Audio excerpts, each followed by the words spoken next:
Hmm.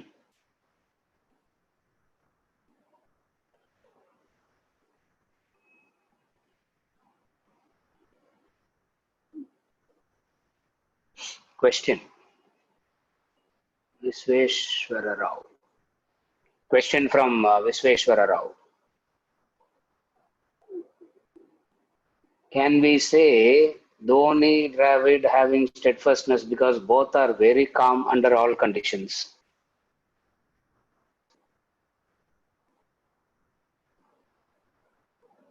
Can we say both of them having Satvik Dhriti?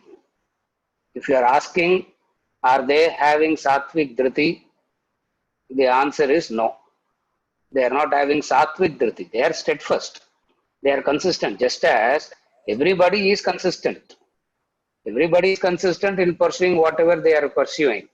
That doesn't make it. That doesn't make them. That doesn't make it Satvik Dhriti.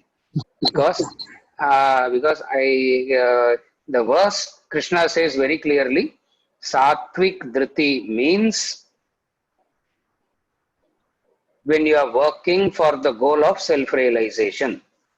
When all activities are dedicated for the for the goal of self-realization, that firmness is called Satvik Dhriti. That firmness in restraining the activities of the body, the mind, and intellect to steer clear of worldly entanglement and channelizing all efforts to attain spiritual enlightenment is the definition of Satvik Dhriti. Now, in a very loose way, I am answering this question, for I really do not know both of them. I really do not know what are they working for. So I really can't answer this question. Assuming that they are not working for this goal of self-realization, no, they are not. They don't have Satvik Dhriti. They are very consistent. Yes. To that extent, they are, but you can't but you can't put them but you can't put them in the category of Satvik Dhriti. Is it okay? Okay, sir. Okay. Yeah, because for Dhriti, I defined it. I differentiated in last session. Consistency. You can be very consistent in anything worldly also. Just because you are consistent in something doesn't mean you have Satvik Dhriti. That is the distinction he is making.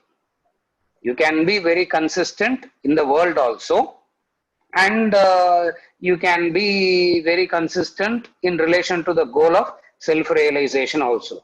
Here we talk about consistency only in relation to the goal of self-realization we are talking. Or at least he is defining it Satvik Dhriti to mean only that. Okay. All other Dhriti falls under Rajasic category, because Rajasic Dhriti is what is the worldly Dhriti is all about. They are clinging on to it, agitated by it, disturbed by the consequences of it and all. So you can't say, I really cannot make a comment to say whether they are calm under all conditions is what we perceive. Is what we perceive. So based on what we perceive, we can't come to a conclusion. Is it okay? Okay, sir. Okay, sir. Yeah. Hari. Yeah, Hari. We discussed happiness, Sukham. The three types of Sukham. The Sattvic happiness, the Rajasic happiness, and the Tamasic happiness. The three types of Sukham.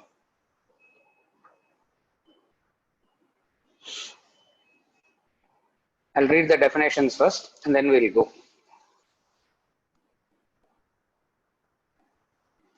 Sattvic happiness. Sattvic happiness arising from the clarity of intellect is that which feels detestable in the beginning and ends up blissful.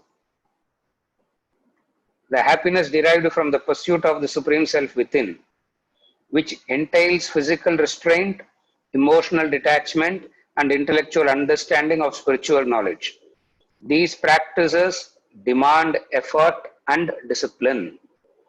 The practitioners find them stiff, even painful at times. Hence, the pursuit is said to be detestable in the beginning. However, with continued practice, they become pleasant, enjoyable, and turn wholly blissful in the end. Sattvic happiness. Rajasic happiness is the opposite of the sattvic. It arises from the senses contacting the objects, feels pleasant in the beginning, and turns painful towards the end. Sensual pleasure is enjoyable only to start with, but the joy diminishes with continued contact and ends up with pain and sorrow. This is Rajasic happiness. Now, Tamasic happiness. Tamasic happiness springs from ignorance of the Supreme Self, a happiness delusive of the Self from beginning to end, arising from sleep, indolence, or heedlessness. When you are ignorant of malady, you remain blissfully unaware. It does not agitate you mentally. So also is the pleasure or joy derived from indolence, lethargy, indifference, heedlessness. That type of negative happiness is tamasic. These are the definitions of the rajasic, the tamasic, the rajasic, and the sattvic happiness. Now, what is tamasic happiness? A happiness that arises out of laziness, a happiness that arises out of being indifferent, heedlessness, lethargy. All this he calls as tamasic happiness.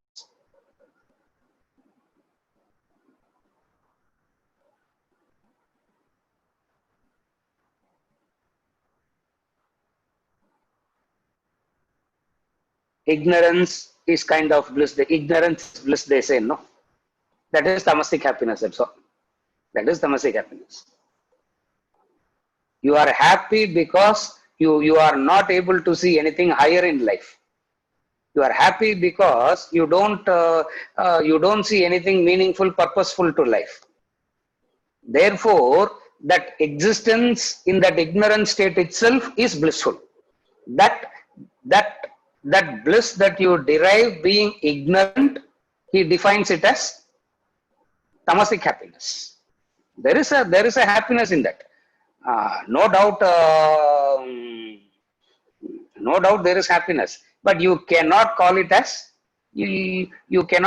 happiness because there is indifference to it. There is ignorance to it.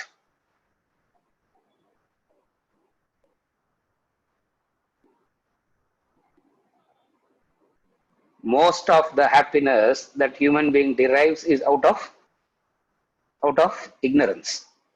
Like a person can say, now I know my immunity is very strong, so I need not bother about anything. He can say that. No. On what basis he knows all this? Ignorance. He just assumes and then he continues to live life based on that.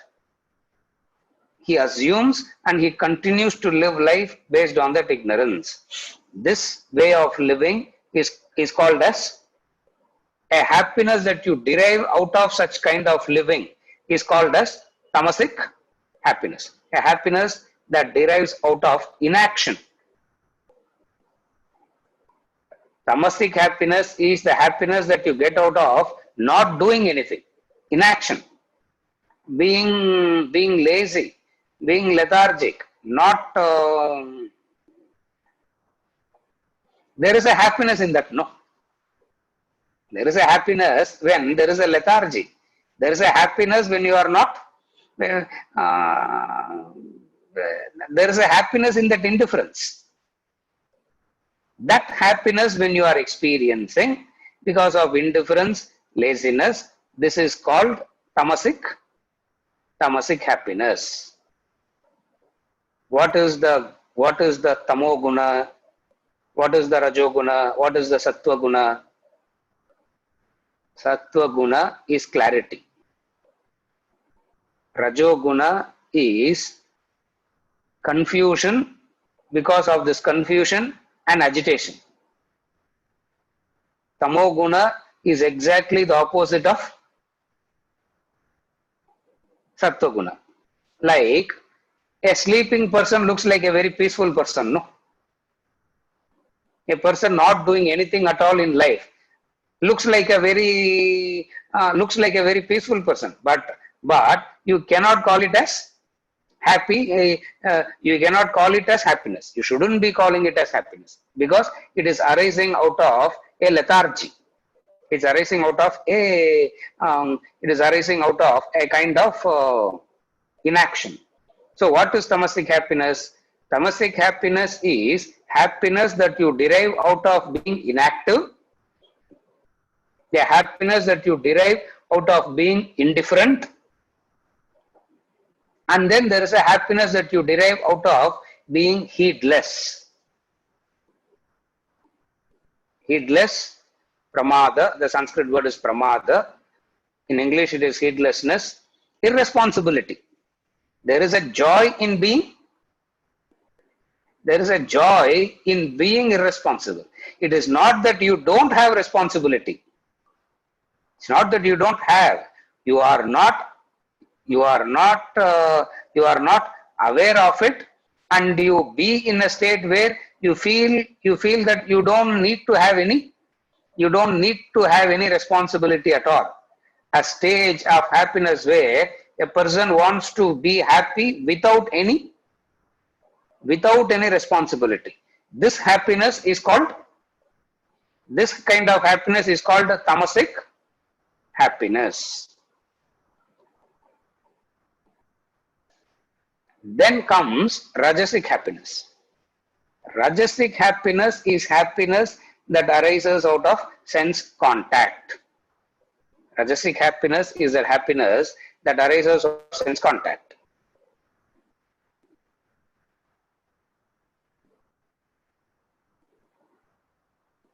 If the contact happens, there is joy. If the contact doesn't happen, there is pain. There is pain. And then what happens? The consequence of such happiness, it is born of tamasic happiness is born of ignorance. Rajasic happiness is born of sense contact. What is the consequence of it? What is the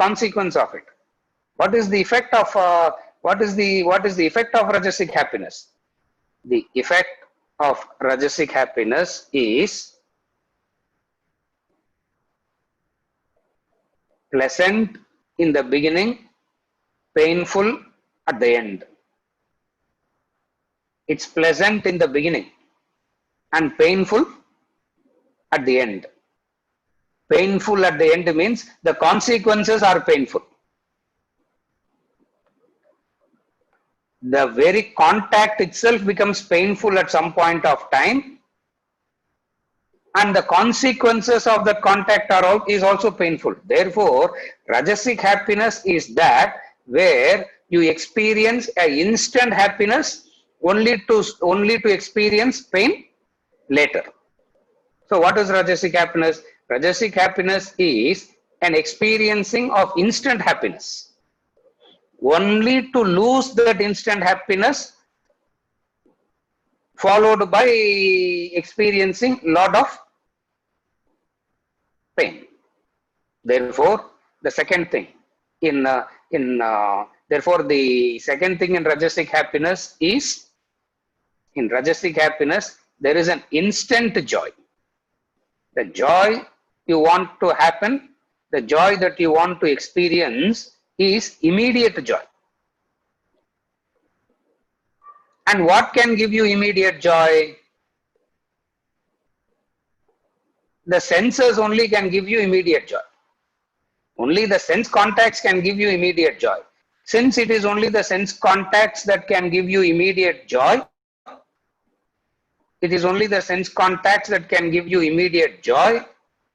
the person chases that sense contact, as a result of which he experiences a kind of happiness immediately, only to lose it only to lose it. What does losing it means? Losing it means he loses the very joy content. He loses the very joy content.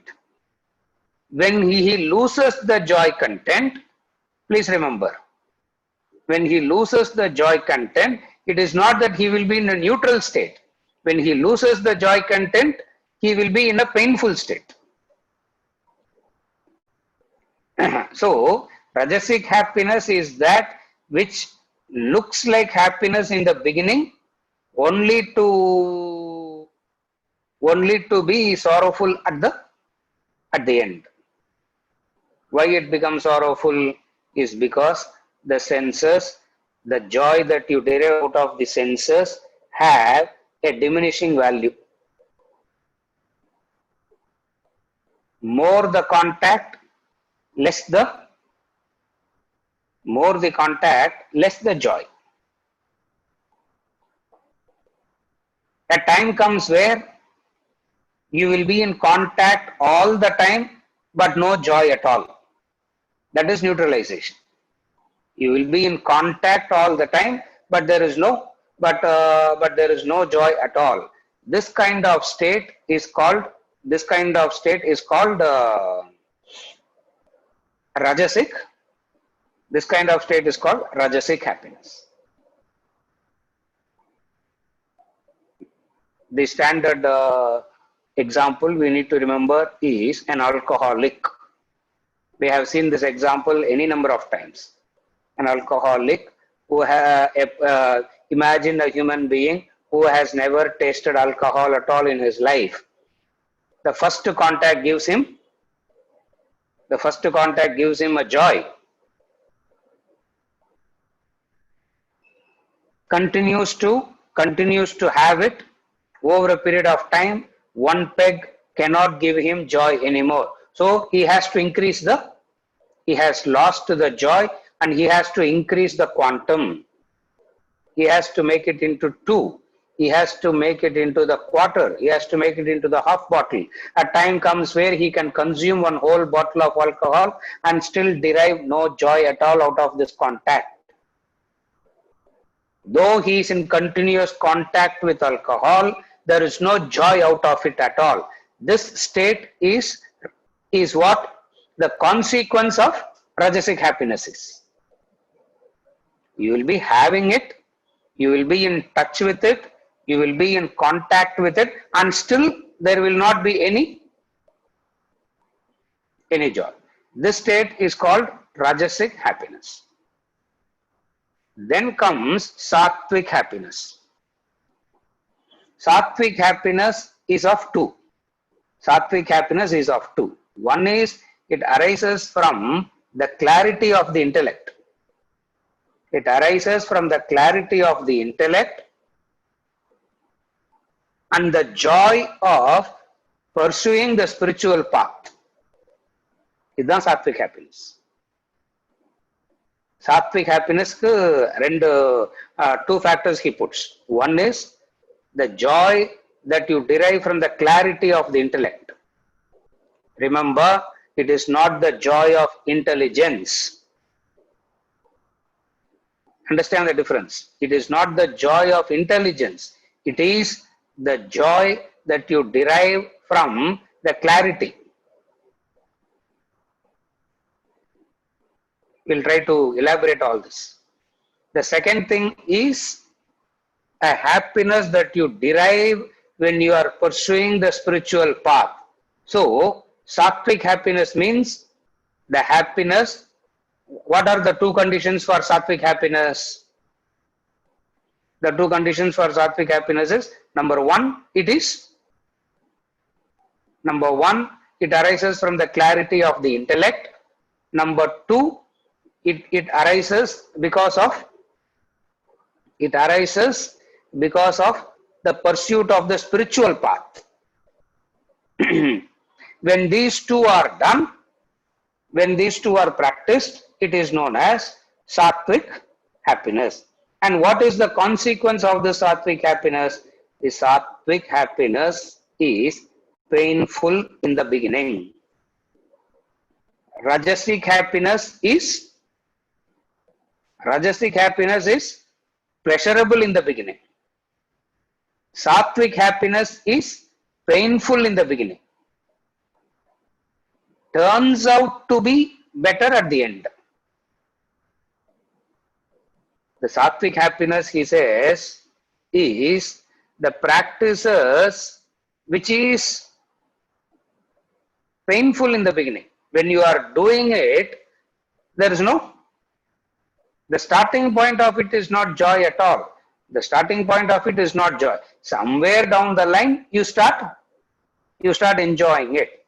As in any discipline you follow, there is no joy.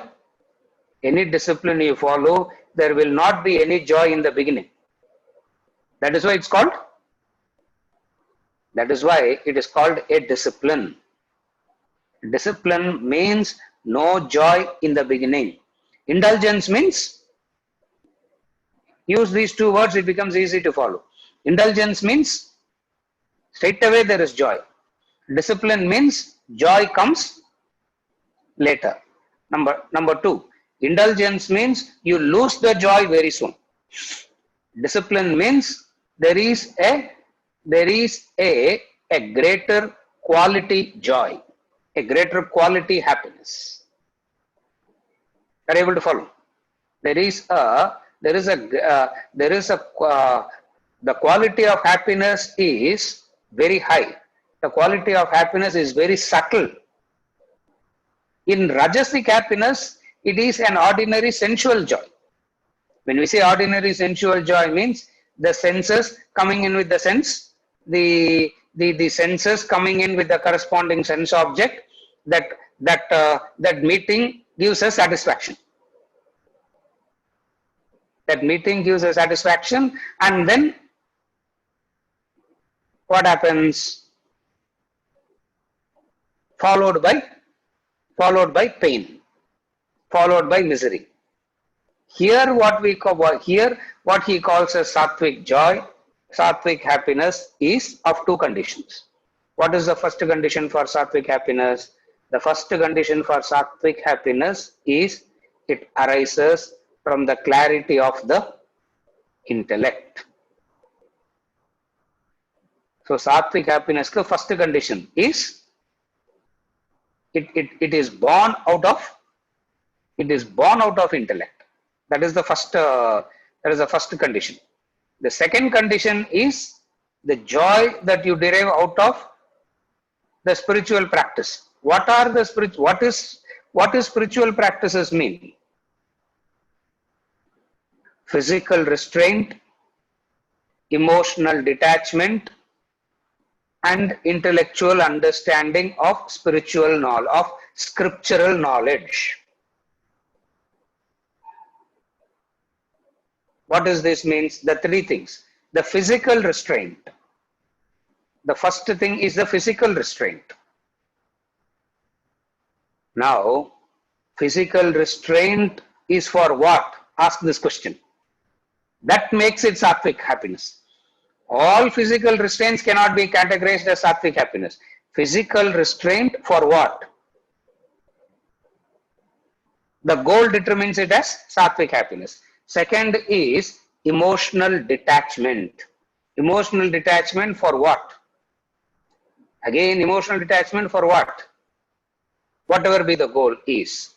The third is intellectual understanding of scriptural knowledge, spiritual knowledge. Sattvic happiness is not the joy that you derive out of reading a newspaper. It is not the joy that you derive out of reading a thriller. It is not the joy that you derive out of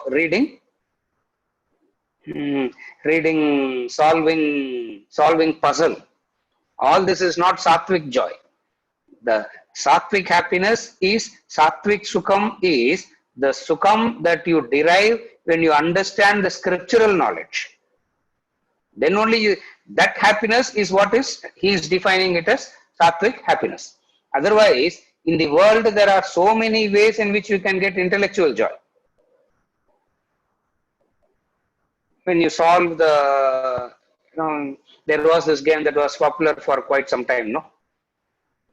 Sudoku. You solve that, there is a joy.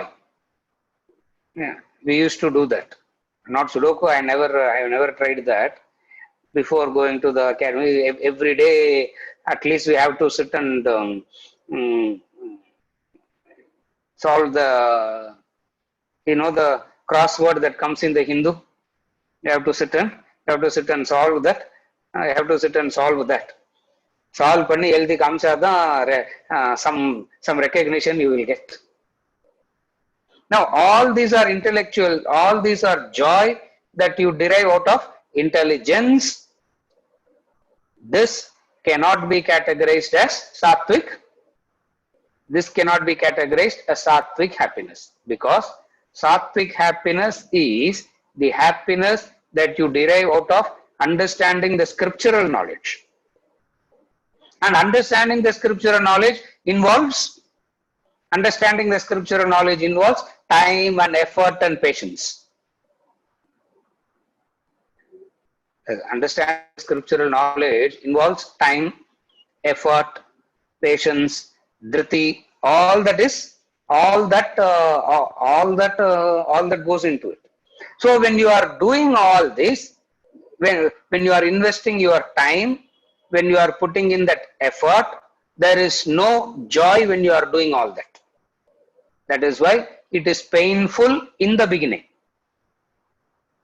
Joy comes later.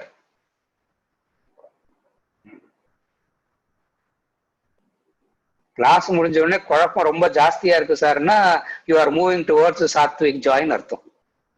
Class முடிஞ்ச உடனே அப்பா ரொம்ப கிளியரா இருந்தது sir இன்னைக்கு அப்படின்னா nothing has happened in artham. That's all. That's the only way you need to, that's the only way you have to, this is the way you need to understand. For he says it is a joy that you derive out of understanding the scriptural knowledge, and scriptural knowledge is not easy to understand. Lot of samshaya lot of doubt keeps coming, and more and more manana you do, more and more samshaya comes. Samshaya means doubt. More and more doubts keep coming. Not only your own internal doubts, the shastras themselves are written using the language of contradiction. What they say previously, they will contradict later. What they are saying today, they will contradict elsewhere. Therefore, there is a seeming inconsistency. That seeming inconsistency itself can cause further. That seeming inconsistency itself can cause a further doubt. Now, where is the happiness? So, in the beginning, there is no happiness. Second, emotional detachment. The practice of detachment is very painful the practice of detachment is extremely painful in the beginning.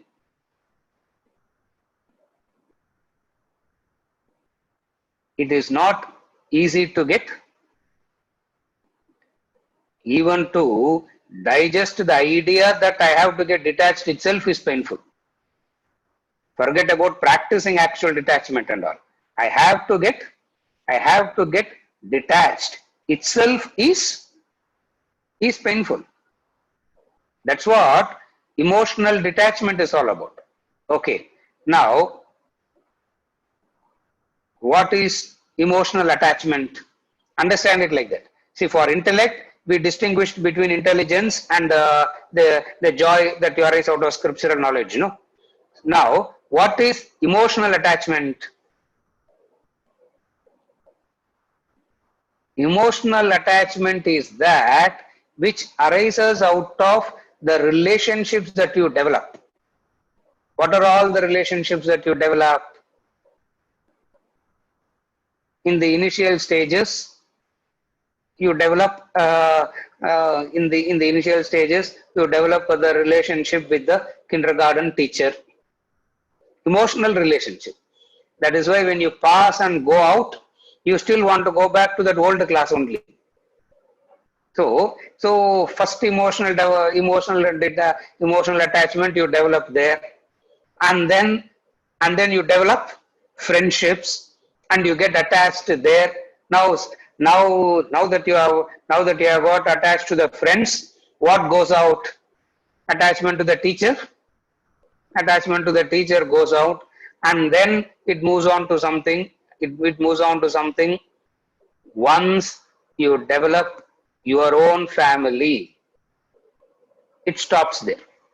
After that, the entire lifetime, the emotional attachment circles around that family only.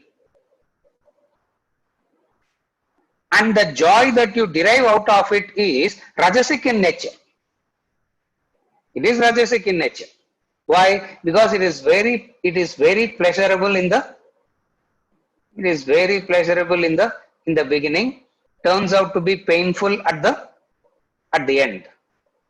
Like we say, honeymoon days, no. It used to be very happy and pleasant at one point of time, and that happiness soon diminishes. Diminishing happiness is rajasic by nature. The subtlety of happiness increasing is sattvic by nature. Again I repeat, diminishing happiness is rajasic by nature. The subtlety of happiness increasing is sattvic by nature. And where does the subtlety increases? The subtlety increases when detachment happens. Therefore, the second discipline is emotional detachment. Where are you attached to? What are you attached to? A few things a human being is attached to all the time. What are the few things that he is attached to all the time? Till he raises his own family, you can see a person being indifferent.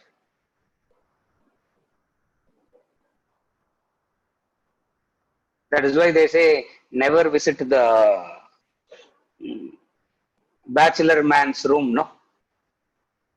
Things will be lying all over. No form of discipline, no form of anything. The moment he raises his own family, the whole thing, the entire complexion changes. Why? Because attachment has entered. People call it as, now he has become responsible.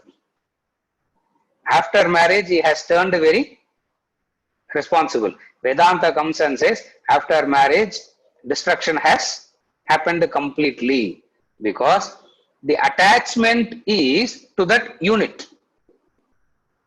Why it is more painful is because you can neither leave it and say I have nothing to do with it, nor do you know how to increase the quality of your happiness. Are you able to follow? Neither you know how to increase the quality of your happiness in that, nor do you know how to let go of it. So you are like caught up. You are like caught up. What is it that you are caught up? Having it is not happiness. Letting go of it is painful. This stage is what we described when we this state is what we explained when we did the rajasic happiness as the state of neutralization. So neutralization can happen in relation to the senses. Neutralization can happen in relation to the emotions, to the people around you. Neutralization can happen in relation to intelligence also.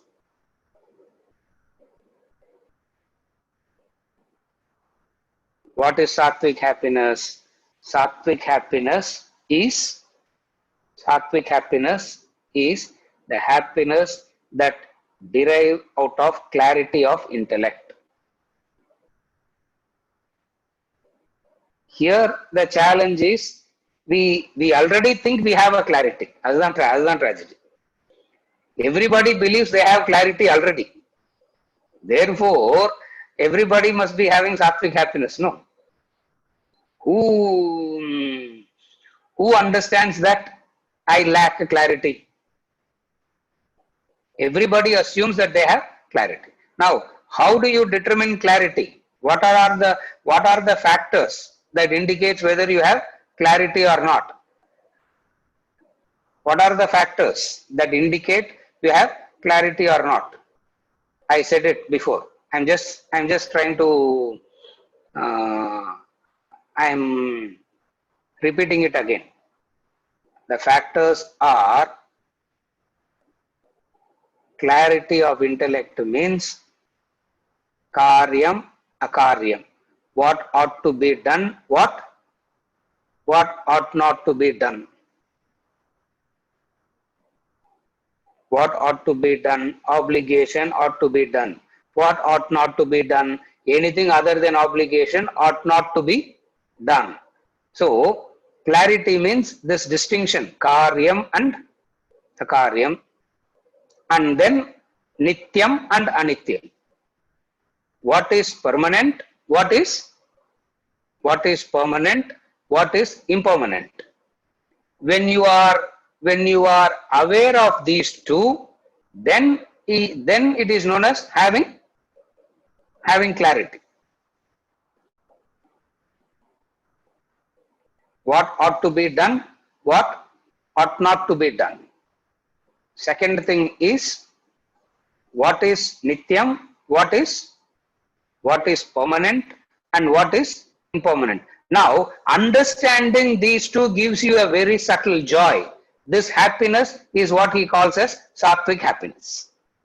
If you have a clarity on these two, this very knowledge itself will give you a satisfaction, will give you a happiness, which he calls as sattvic happiness. So the understanding of the scriptural knowledge, the emotional detachment. The third thing is the physical restraint, discipline that you follow at the level of the body.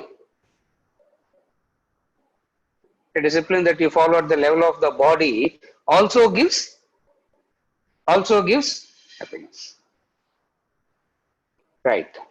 What is this happiness? Sattvic happiness is the happiness that comes out of you are the master. You have everything under your control is the sattvic happiness. In rajasic happiness, you are so dependent on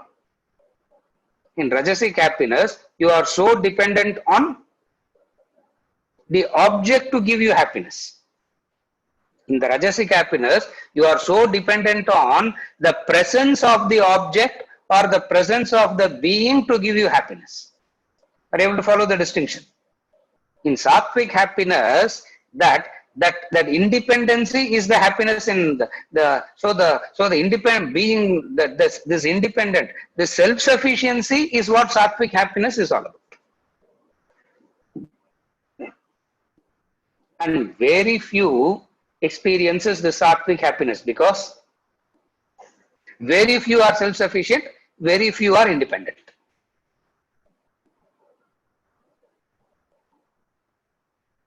Physical discipline. What is physical discipline? Physical discipline means the intellect directing the contact. When the intellect allows the contact, you are practicing discipline. So, physical discipline means it is not contacting. Understand this distinction very clearly. Physical restraint doesn't mean not contacting. Whenever we use the word physical restraint, we always understand it as not contacting.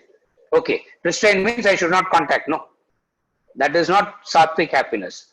Restraint means the intellect directing the intellect allowing the contact, the intellect directing the contact.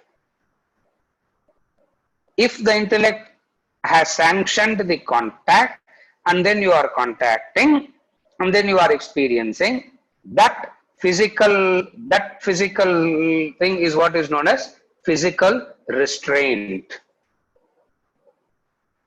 When intellect, now on what basis the intellect will allow the contact?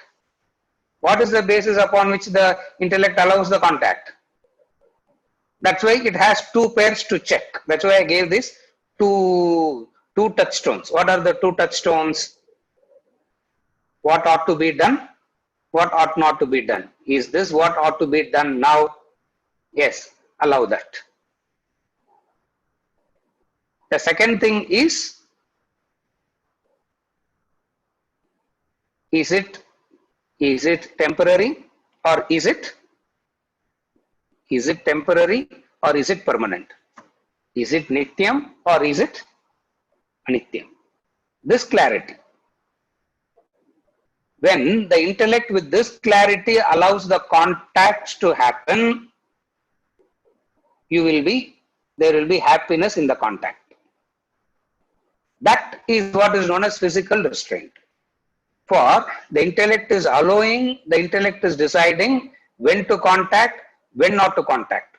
The intellect is deciding the time of contact, the quantity of the contact, all that is decided by the intellect. The time of the contact is allowed. The time is decided by the intellect. What is the second thing it decides? The quantity of the contact. When all this is done, you are practicing physical restraint. Generally, physical restraint is misunderstood as, generally physical restraint is misunderstood as no contact. I am practicing restraint, therefore close my eyes, plug the ears, don't eat. It means by doing this alone, you cannot call it as practicing restraint, because as you are practicing restraint physically, the mind mentally craves for it. The mind mentally craves for it. The mind indulges in it. Are you able to follow? The mind craves for it. The mind indulges by itself. Now, when the same thing is sanctioned by the intellect, there is no craving, there is no indulgence. For it knows that there is a contact, and the contact itself gives happiness. When there is a craving and when you contact, the point of contact itself will be very agitating. When there is no craving and you contact, the contact is joyful. These are all the simpler things that you should experience, then you will know these distinctions. When there is a craving and when you contact, there will be an agitation in that contact. There will be a feverishness in that contact. Like, take a simple example. There are a few, the way they eat, you feel like closing your eyes, no? Or you feel like telling them, why this? Why this? Why there is no pleasantness in that contact? Because there is a craving, which is what lack of restraint is all about. What is sattvic happiness? The happiness that arises out of the intellect directing, the intellect deciding the contact or no contact. It takes into factors and consider and say, yes, you contact. Or it takes into factors into consideration and say, no contact. Either way, you are contacting or not contacting, you are practicing physical restraint. And this physical restraint gives you happiness, and this happiness that arises out of this physical restraint is what is known as sattvic happiness. Are you able to follow? This is known as sattvic happiness. Emotional detachment. What is emotional detachment? The joy and satisfaction that you derive out of not being obsessive and possessive, the joy and satisfaction that you derive out of doing your obligations is the joy of emotional detachment. Again, I repeat, emotional detachment means the joy, the satisfaction you derive out of, the joy, the satisfaction that you derive out of doing your obligations. Like for example, there is when you have decided that something ought to be done and you finish it, there is a satisfaction, no? You have decided something to do and you finish it. There is a joy, there is a satisfaction, there is a pleasure. This is what emotional detachment is. Opposite of this emotional detachment is the joy that you derive because of the presence of the person, and joy diminishes very very soon.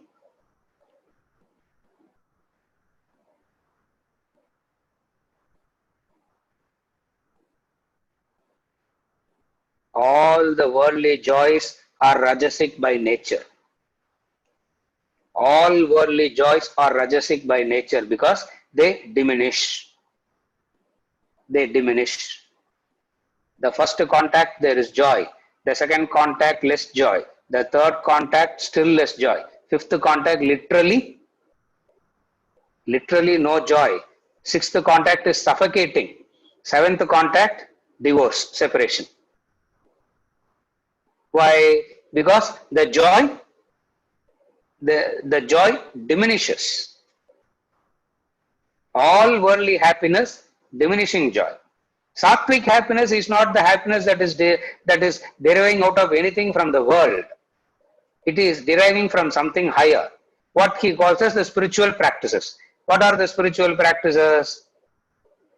Three things: physical restraint, emotional detachment, clarity, the clarity of the intellect through understanding the scriptures.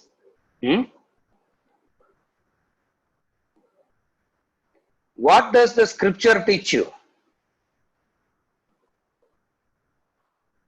What does the scripture teach you?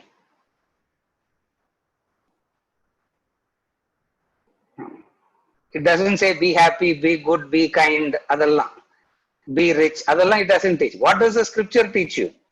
What does the Shastra teach you? What does Vedanta teach you? It is temporary, anitya. It is anitya. A joy that you derive out of this understanding, even this shall pass away. A joy that you derive out of this understanding that even this shall pass away. Even this shall pass away. In our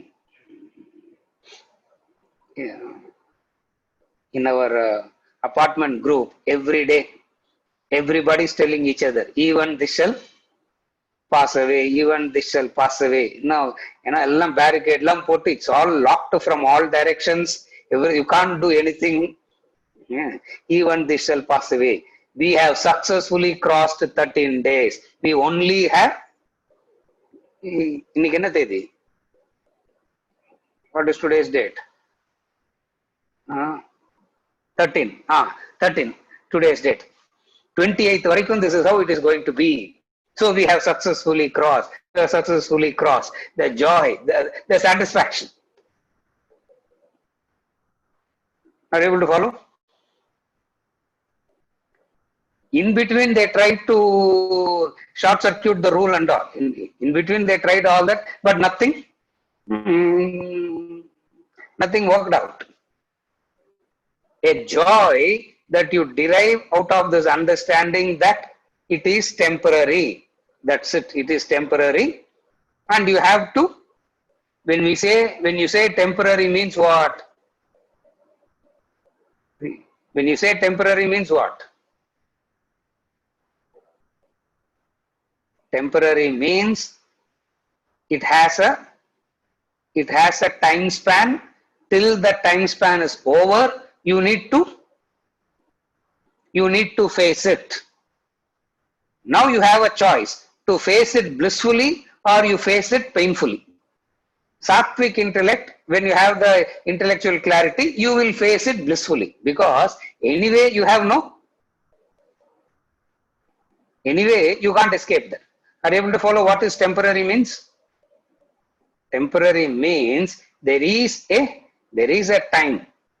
Till that time is exhausted, till that time is over, you need to experience that. And when you experience that, you can experience. Yeah, see, my house is like a old age home now. There are 7 old people in the house. All of them came to visit and this and that, and suddenly they declared the lockdown. Nobody is able to go. Every other day, their respective children and all of them, they keep calling me and say,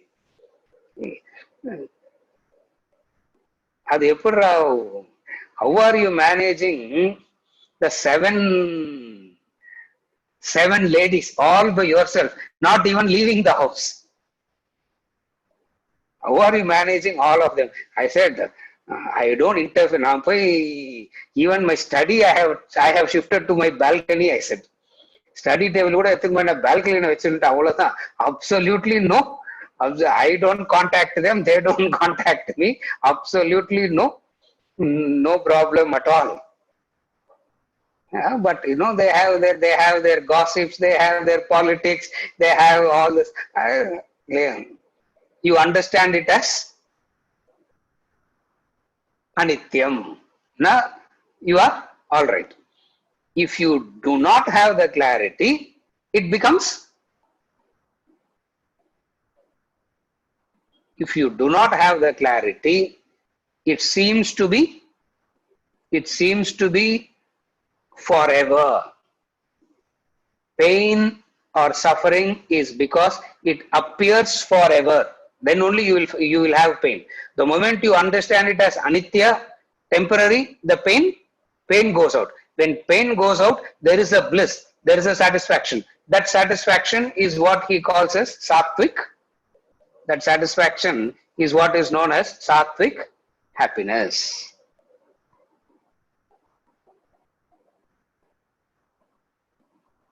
So the 3 clarifications, the 3 divisions: the tamasic happiness, the rajasic happiness, and the sattvic happiness.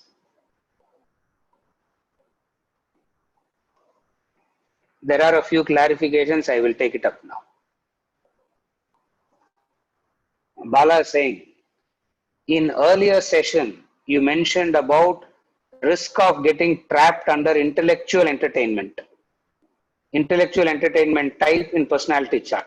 Under happiness discussion, does this come under rajasic or tamasic?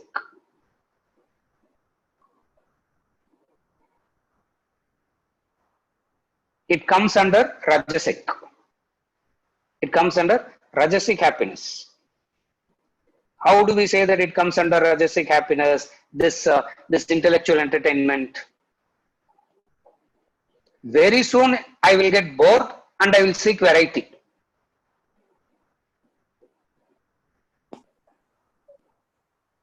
Shastras doesn't give you entertainment. They repeat the same thing. They repeat the same thing again and again and again. over and over and over. They go through the same thing again and again and again. As a result of which, the entertainment part in it is very, very. There will not be much. There will not be much entertainment in Shastra. So the moment there is an entertainment, it comes under Rajasic. How it comes under Rajasic is because the variety. We will start looking for variety.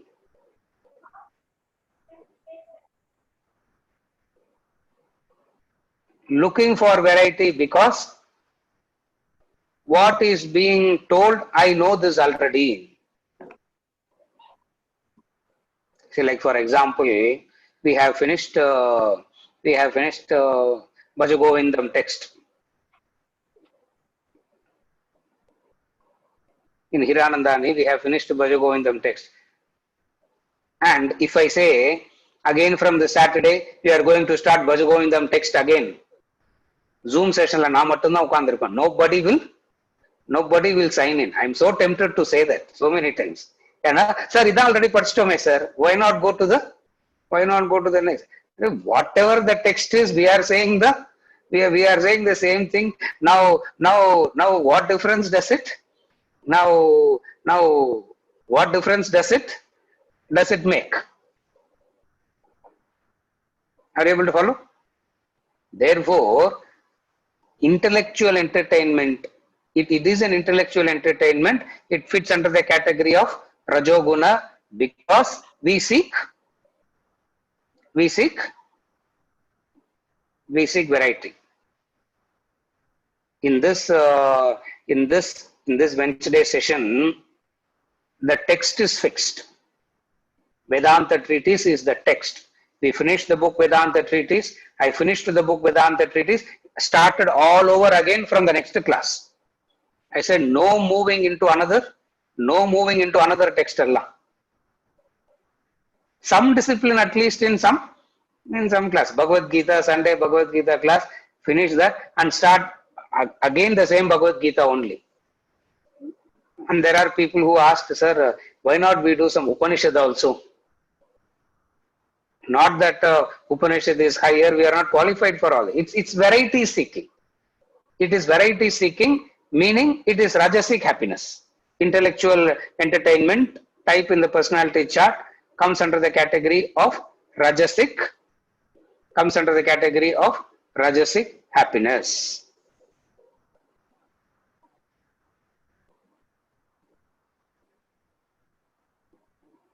Is it okay, Bala? Almost it's fine. The only thing is, in this case, Indriyas, the Karmendriyas are not involved, right? So it's kind of just Buddhi or just the mind, or I don't know, say only that is there. Even you can just be in the beach imagining and still you get the intellectual stimulation, right? So the entertainment. So that's why I was thinking, because if such a person thinks on a beach, right, just sitting, just thinking, in his mind he is creating a world, enjoying, getting stimulated. Yes. Without using any sense organs. So Yes. it turns out to be more of tamasic. That's why that is tamasic. Yes, that is tamasic. If none of the senses are involved and the mind itself is pitching up its own world and it is imagining that, it is tamasic in nature. Correct. Yes. It is purely tamasic in nature. Okay, so in intellectual stimulation may happen in both scenarios, right? By reading, listening, and talking, all those things, right? Yes. Yes. Yes. In that way, it becomes Rajasic. But Yes. if alone, independently, if he is instead of doing self-reflection, the manana, instead Yes. of that, if he goes into the mind is getting stimulated in entertainment fashion, that Yes. becomes correct. In with reference to the knowledge which is of the intellect, is it cannot imagine a lot. There is a difference in relation to the emotions that in relation to the emotions and the senses. The mind can imagine a lot. It can create its own imaginary world and it can indulge in that. When it comes to the knowledge part, the chances of imagination is very Very limited. It doesn't imagine there. That is why we fit it under the category of rajasic happiness. For, to put it very simply, I can't imagine that I'm reading a book and derive a joy out of that imaginary reading. Okay. It doesn't happen that way. But I can imagine that I am sitting with the person, I can have a conversation, no? That becomes tamasic. Okay. That becomes tamasic. Okay. That is why in relation to knowledge, tamasic happiness, the possibility of tamasic happiness in knowledge is very, very limited. Very, very difficult to have that tamasic joy in knowledge, because I cannot derive a joy out of an imaginary knowledge. There is no imaginary knowledge as such. Like I can't imagine a problem, and like in mathematics also, I can't imagine a mathematical problem and try and solve that problem. No. Okay. Okay. So that is why I straight away called it as rajasic happiness. It is intellectual entertainment is a rajasic happiness. Okay. Okay. Okay. In the other two, it can be rajasic as well as tamasic. When it comes to the intellect, predominantly it can be only either it can be rajasic or sattvic in nature. Traces of tamas will be there obviously, but we are discussing the predominance here. Okay. Is it okay, Bala? Yeah, almost okay, sir. Maybe later you can please explain the difference between the intellect and intelligence, right? Yes, that I will explain. Yeah, and secondly, Yes. there is a usual chatter. I don't know, it's Western concept or Eastern concept. People Yes. talk about knowledge versus wisdom. Knowledge is an unripened fruit, and wisdom is the ripened fruit. All the whatever extent and all of that. So, Correct.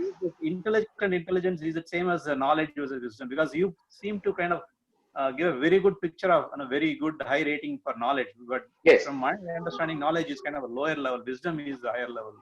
Correct. What I Now, understood. yes. Now this I will take it up now only, because this is very important. Intelligence and intellect. Intelligence is a person well informed in one or more subjects. He is an intelligent person. Number two, intelligence is he knows it and yet he doesn't know it. That is intelligence. I know it and yet I do not know it. That is what intelligence is all about. Intellect is the ability to direct the mind and the actions to a chosen ideal, not allowing distractions to happen. That is intellect. So there is a very fundamental difference between intelligence and intellect. One aspect of the intellect is intelligence. Intelligence is the ability to acquire knowledge. The ability to acquire knowledge, the ability to process it, store it, and bring it back whenever is required. This is called Medha Shakti. A person who has this Medha Shakti is known as Medhavi. Intelligence is Medha Shakti. Okay. Buddhi is something different. One aspect of intellect is intelligence, but intelligence alone is not intellect. What is intellect? Intelligence plus. That plus factor is what is very important. What is that plus factor in intellect? The ability to direct the mind and the body towards the chosen ideal. And when we say the chosen ideal, it is always something higher in nature. When the higher ideal comes into the picture, and for that higher ideal, the mind, the actions, the body, the wealth, everything is organized, everything is dedicated, everything is streamlined towards pursuing and attaining that ideal, then we say intellect is there. Okay. Intelligence is a person well informed in one or more subjects. Number two, intelligence means he knows it and yet he doesn't know it. A person can give a lecture on the ill effects of smoking. A person can know everything about the ill effects of smoking and still continues to smoke. We say he has no intellect. Now, intellect and wisdom we don't use synonymously. The third thing that I wanted to say is intellect and wisdom is not used synonymously. Just as karmendriyas and jnanendriyas is a set of instrument, manas is an instrument, buddhi, the intellect is also an instrument. That buddhi can be covered, that buddhi can be partially developed, or that buddhi can be fully developed. That buddhi can be partially developed, the buddhi can be covered completely. Just as a lamp can be covered completely. Or it can be made to light only a particular area. Partial revelation. Or you can just remove the covering and it can light to 360 degrees.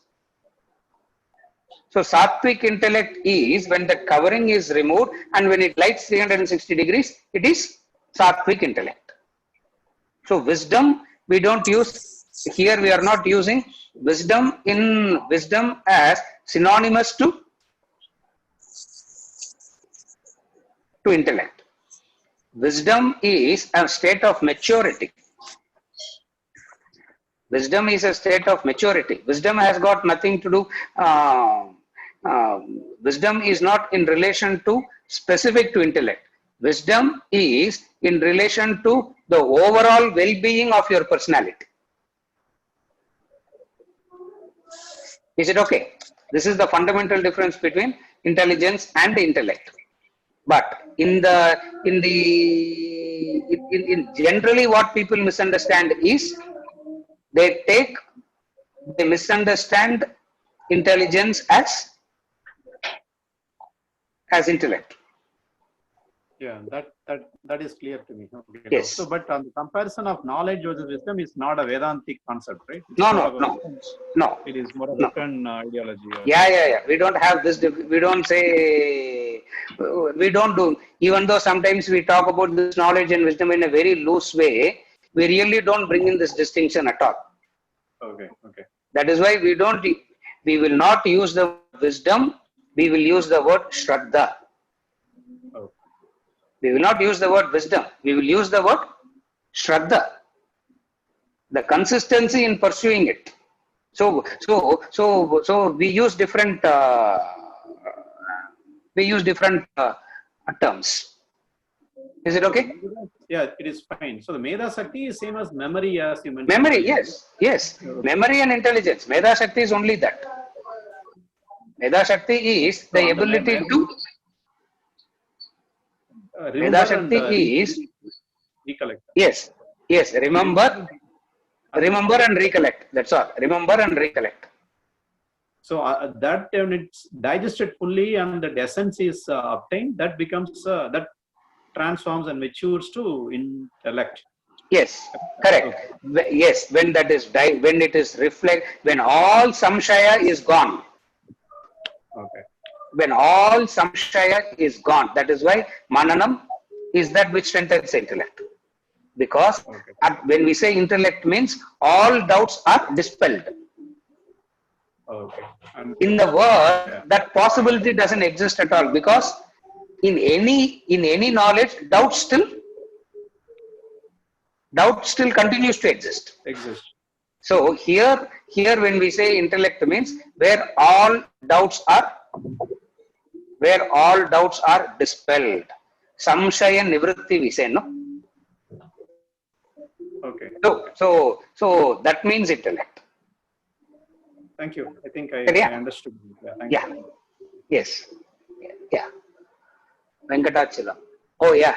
Yeah, correct. I answered your question. Emotional detachment, obligatory nature of relationship. Did I understand it right? Correct. Yes. Yes. Emotional detachment means it is not running away from the relationship. Being there and performing the obligations is emotional detachment.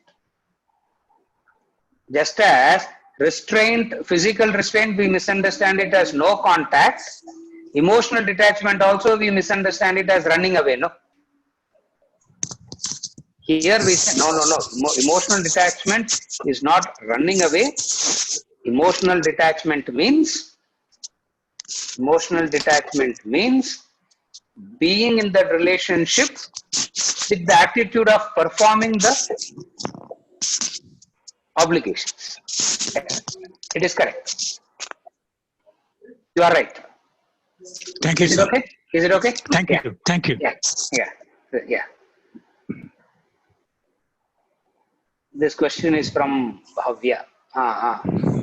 In the Sunday class, did you mention means to ends and means to end, or means to ends and mean to end?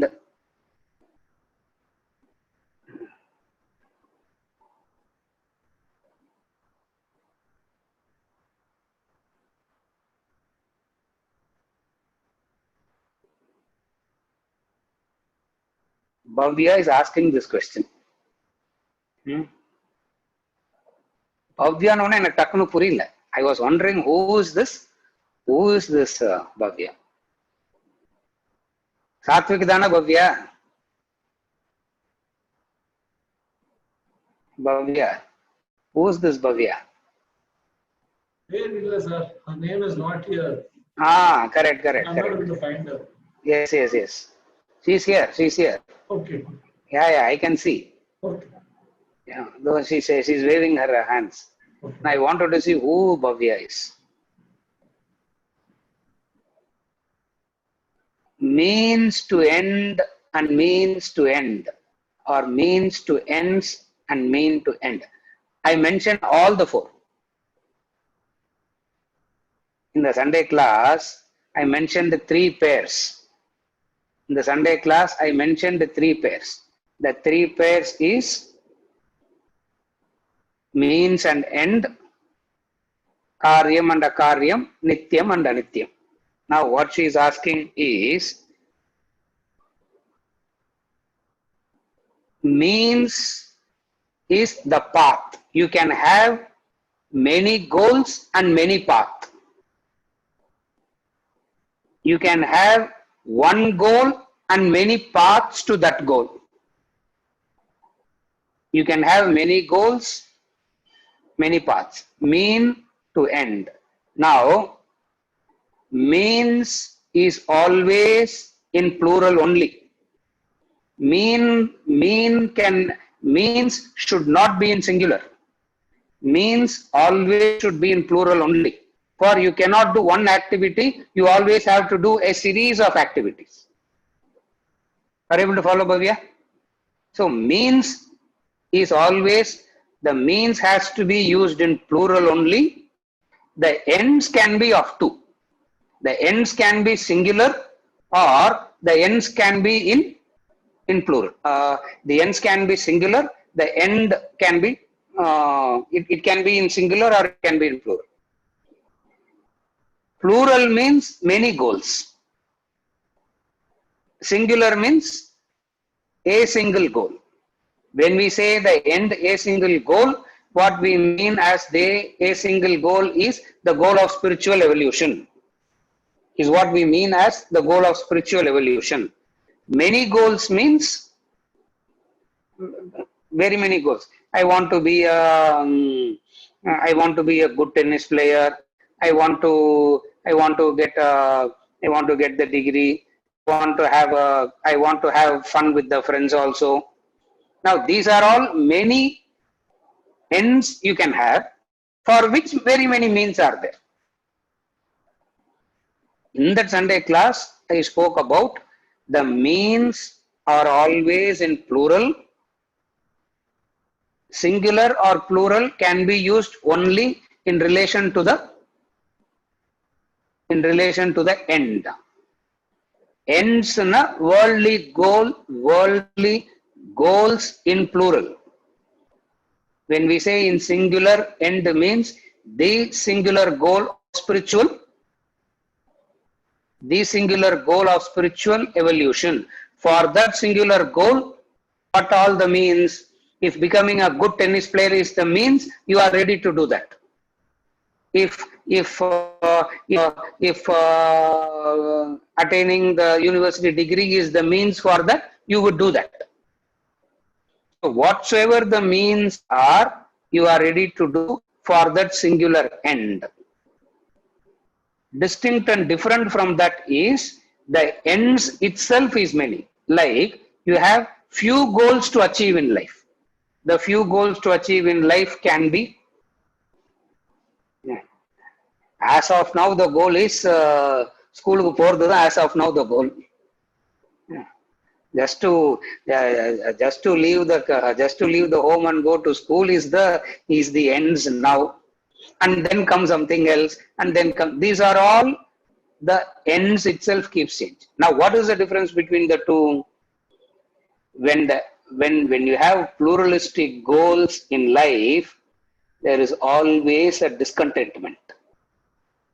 When you have pluralistic goals in life to achieve, you will be permanently in discontentment. When you have a singular goal to achieve, you have whatever the means that you are doing, there is a joy in that, there is a contentment in that.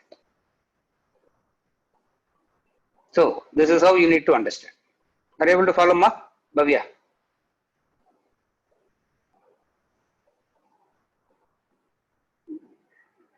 அது உன்னை unmute பண்ண மாட்டேன்றார் அவருக்கு தெரியல நீ எங்க இருக்கிறேன்னு.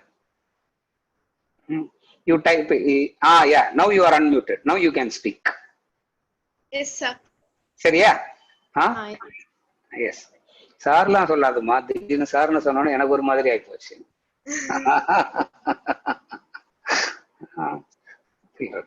சரியா? புரிஞ்சுதா? It is the means always in plural. The ends can be of two, singular or plural. Srikanth uncle confused me in this. அதான் நான் அன்னைக்கே சொன்னேன் அவங்ககிட்ட அதான் நான் சொன்னேன், அவருக்கு புரியாதரான்னு தான் நான் சொன்னேன்.